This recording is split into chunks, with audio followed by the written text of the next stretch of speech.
നമസ്കാരം. എല്ലാവർക്കും യുഗസാഗരത്തിലേക്ക് സ്വാഗതം. ഞാൻ ടി സോമൻ. നമ്മളിന്ന് ചർച്ച ചെയ്യുന്നത് കഴിഞ്ഞ 26-ാം തീയതി നടന്ന പാർലമെന്റ് തെരഞ്ഞെടുപ്പിൽ ജനങ്ങൾ അഭിമുഖീകരിക്കേണ്ടി വന്ന വിഷയങ്ങളുമായി ബന്ധപ്പെട്ടൊക്കെയാണ്. ഇപ്രാവശ്യത്തെ തെരഞ്ഞെടുപ്പ് പൊതുവെ സമാധാനപരമായി നടത്താൻ തെരഞ്ഞെടുപ്പ് കമ്മീഷനും നമ്മുടെ പോലീസ് സംവിധാനങ്ങൾക്കുമൊക്കെ സാധിച്ചു. സാധാരണഗതിയിൽ ഒരു തെരഞ്ഞെടുപ്പ് കഴിയുമ്പോൾ നൂറുകണക്കായ ആൾക്കാർ, പ്രത്യേകിച്ച് വടക്കൻ ജില്ലകളിൽ നൂറുകണക്കായ ആൾക്കാർ പരിക്കുപറ്റി ആശുപത്രിയിൽ അഡ്മിറ്റ് ആകുന്ന കാഴ്ചയാണ് നമ്മൾ മുമ്പ് കണ്ടിട്ടുള്ളത്. ഈ പ്രാവശ്യം അങ്ങനെയൊന്നും സംഭവിച്ചിട്ടില്ല. വളരെ അപൂർവമായ ചില സംഭവങ്ങൾ ഉണ്ടായി എന്നതൊഴിച്ചാൽ തെരഞ്ഞെടുപ്പ് പൊതുവെ സമാധാനപരമായിരുന്നു എന്ന കാര്യത്തിൽ യാതൊരു സംശയവുമില്ല. തെരഞ്ഞെടുപ്പ് കമ്മീഷനും മുഖ്യ തെരഞ്ഞെടുപ്പ് ഓഫീസർക്കുമൊക്കെ അതിൽ അഭിമാനിക്കാം.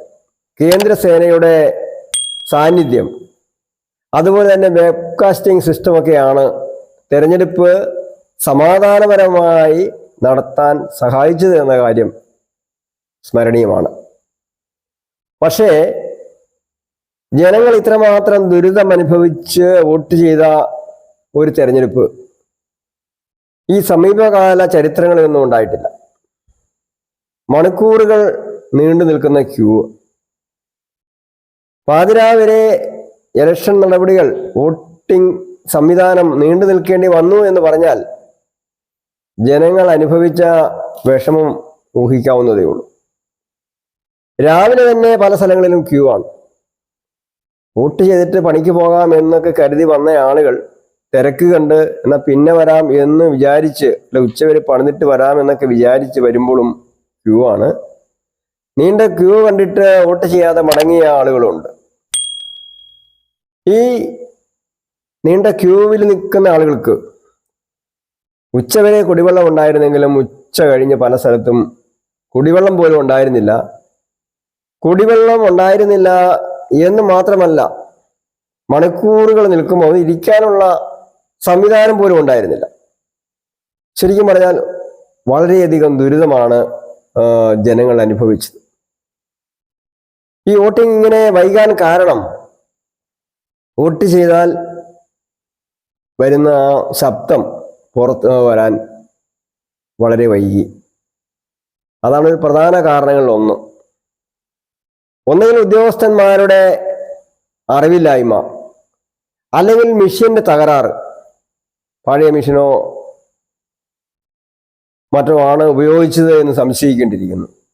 എന്താണെങ്കിലും ഈ കാലതാമസം ഒഴിവാക്കാൻ ആവശ്യമായ നടപടി സ്വീകരിക്കേണ്ടിയിരുന്നത് മുഖ്യ തെരഞ്ഞെടുപ്പ് ഓഫീസറാണ്. ആ കാര്യത്തിൽ അദ്ദേഹം ദയനീയമായി പരാജയപ്പെട്ടു എന്ന് പറയാതിരിക്കാൻ യാതൊരു നിർവാഹവുമില്ല. വോട്ടിംഗ് വൈകാനുള്ള രണ്ടാമത്തെ കാരണം ഓപ്പൺ വോട്ടാണ്. ഓപ്പൺ വോട്ടിന് വേണ്ടി വളരെയധികം സമയമാണ് എടുത്തുകൊണ്ടിരുന്നത്. ഓപ്പൺ വോട്ട് സിസ്റ്റം വന്നത് കണ്ണ് കാണാൻ പാടില്ലാത്തവർക്ക് വോട്ട് ചെയ്യാൻ, അവരെ സഹായിക്കുന്നവർക്ക് വോട്ട് ചെയ്യാൻ ഉള്ള ഒരു സംവിധാനമാണ്. പക്ഷേ ഇവിടെ നമ്മൾ കണ്ടത് നല്ല ആരോഗ്യമുള്ള ആളുകൾ, 10, 50, 55 വയസ്സുള്ള ആളുകളെയൊക്കെ കണ്ണ് കാണാൻ പാടില്ല എന്ന് പറഞ്ഞുകൊണ്ട് മറ്റുള്ളവർ കൂട്ടിക്കൊണ്ട് വന്ന് വോട്ട് ചെയ്യുന്ന കാഴ്ചയാണ് കണ്ടത്. ഓരോ ബൂത്തിലും 10, 50 ഓപ്പൺ വോട്ട് നടന്നിട്ടുണ്ട്. ആ 50 ആളുകളുടെ കണ്ണ് പരിശോധിച്ചാൽ അതിൽ 90 ആളുകൾക്കും കണ്ണ് കാണാവുന്നവരായിരുന്നു എന്ന് നമുക്ക് മനസ്സിലാക്കാൻ വേണ്ടി സാധിക്കും. വാസ്തവത്തിൽ നമ്മുടെ തെരഞ്ഞെടുപ്പ് സംവിധാനത്തെ പരിഹസിക്കുന്ന സംഭവമാണ് ഈ ഓപ്പൺ വോട്ടിന്റെ മറവിലൂടെ നടക്കുന്നത്. എൻ്റെ വീട്ടിൽ ഒരാൾക്ക് കണ്ണ് കാണാൻ പാടില്ലെങ്കിൽ ഞാനോ എൻ്റെ വീട്ടിലുള്ള മറ്റാളുകളോ അവരെ കൂട്ടിക്കൊണ്ടുവന്ന് അവരുടെ വോട്ട് ചെയ്യിപ്പിക്കുന്നതിന് പകരം എൻ്റെ വീടിന് പുറത്ത്, അല്ലെങ്കിൽ ആരുടെ വോട്ടാണോ ചെയ്യുന്നത് അവരുമായി യാതൊരു ബന്ധവുമില്ലാത്ത രാഷ്ട്രീയ പാർട്ടികൾക്ക് ഇഷ്ടമുള്ള ആളുകൾ അവരുടെ വോട്ട് ചെയ്യുന്ന കാഴ്ചയാണ് നമുക്ക് കാണാൻ വേണ്ടി സാധിച്ചത്. വാസ്തവത്തിൽ ഇത് തികച്ചും ജനാധിപത്യ സംവിധാനത്തെ പരിഹസിക്കുന്നതാണ് എന്ന കാര്യത്തിൽ ആരും സംശയമില്ല. എല്ലാ പാർട്ടിക്കാരും എല്ലാ രാഷ്ട്രീയ പാർട്ടിയും ഏറെയും കുറഞ്ഞും ഓപ്പൺ വോട്ട് ചെയ്തു. കൂടുതൽ വോട്ട് വളരെ ബോധപൂർവം ചെയ്തവരുണ്ട്, കുറച്ച് ചെയ്തവരുണ്ട് എന്ന് കാണാവുന്നതാണ്. അപ്പോൾ ഈ സംവിധാനം അവസാനിപ്പിക്കേണ്ട, ഓപ്പൺ വോട്ട് സംവിധാനം ഇതേ രീതിയിൽ തുടരുന്നത് അവസാനിപ്പിക്കേണ്ട സമയം അതിക്രമിച്ചിരിക്കുകയാണ്. ഓപ്പൺ വോട്ട് ചെയ്യണമെങ്കിൽ ആ കുടുംബത്തിലുള്ള ഒരാൾക്ക് വോട്ട് ചെയ്യാം എന്നൊരു നിയമം കർശനമായി വന്നേ മതിയാകൂ.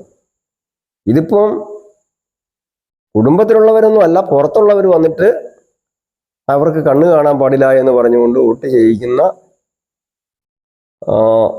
തെരഞ്ഞെടുപ്പിനെ പരിഹസിക്കുന്ന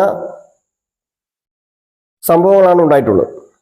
ഇതിന് മുഖ്യ തെരഞ്ഞെടുപ്പ് കമ്മീഷൻ മാത്രമല്ല ഉത്തരവാദി. ഈ കേരളത്തിലെ രാഷ്ട്രീയ പാർട്ടികളുടെ സംസ്ഥാന നേതാക്കന്മാർ ഇതിൽ ഉത്തരവാദികളാണ്. തെരഞ്ഞെടുപ്പ് ഓഫീസർ, മുഖ്യ തെരഞ്ഞെടുപ്പ് ഓഫീസറെ വിളിച്ചു ചേർത്ത യോഗത്തിൽ പങ്കെടുത്ത അവര് ഇത്തരം വിഷയങ്ങൾ കമ്മീഷനെ ശ്രദ്ധയിൽപ്പെടുത്തി പരിഹാരമുണ്ടാക്കുന്നതിന് വേണ്ട ഇടപെടൽ നടത്തുന്നതിൽ അവർ പരാജയപ്പെട്ടു. അവര് കമ്മീഷന്റെ യോഗത്തിൽ പോയി കമ്മീഷൻ പറഞ്ഞ കാര്യങ്ങൾ കേട്ട് ചായ കുടിച്ച് തിരിച്ചു പോന്നു എന്ന് ആരെങ്കിലും ആരോപിച്ചാൽ ആ ആരോപിക്കുന്നവരെ കുറ്റം പറയാൻ പറ്റില്ല. അപ്പോൾ ഈ തെരഞ്ഞെടുപ്പ് ഇത്ര വൈകാനിടയായ ഓപ്പൺ വോട്ട് സംവിധാനത്തിലെ പാളിച്ചകൾക്ക് തെരഞ്ഞെടുപ്പ് ഓഫീസറും, മുഖ്യ തെരഞ്ഞെടുപ്പ് ഓഫീസറും കേരളത്തിലെ രാഷ്ട്രീയ പാർട്ടികളുടെ സംസ്ഥാനതല നേതാക്കന്മാർ തെരഞ്ഞെടുപ്പ് കമ്മീഷന്റെ യോഗത്തിലൊക്കെ പോയിരുന്ന് ചായയും കുടിച്ച് തിരിച്ചു പോകുന്നവരൊക്കെ ഉത്തരവാദികളാണ് എന്ന അഭിപ്രായം രേഖപ്പെടുത്തിക്കൊണ്ട് ഈ വീഡിയോയുടെ അവസാനിപ്പിക്കുന്നു. നന്ദി, നമസ്കാരം.